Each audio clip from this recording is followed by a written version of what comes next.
Um dia desse eu estava jogando um jogo muito ruim, então eu pensei em fazer um vídeo sobre isso aqui, sobre os piores jogos de mobile.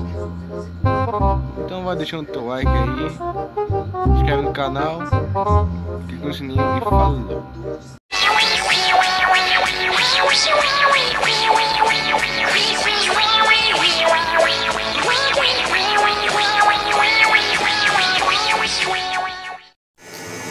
Tópico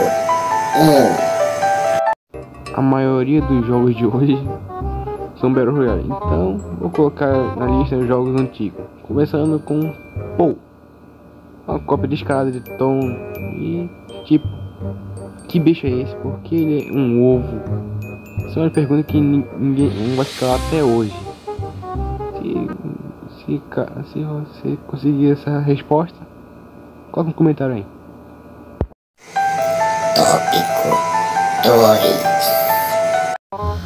Minecraft, o jogo mais viciante do mundo, com certeza. Mas Minecraft é cópia? Não, porque a cópia é muito pior. Explorer é definitivamente a pior cópia de Minecraft. A jogabilidade é ruim, o padrão é ruim, tudo é ruim nesse jogo.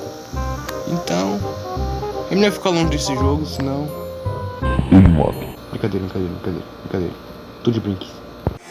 Tópico 3. VRChat foi um jogo muito jogado no passado.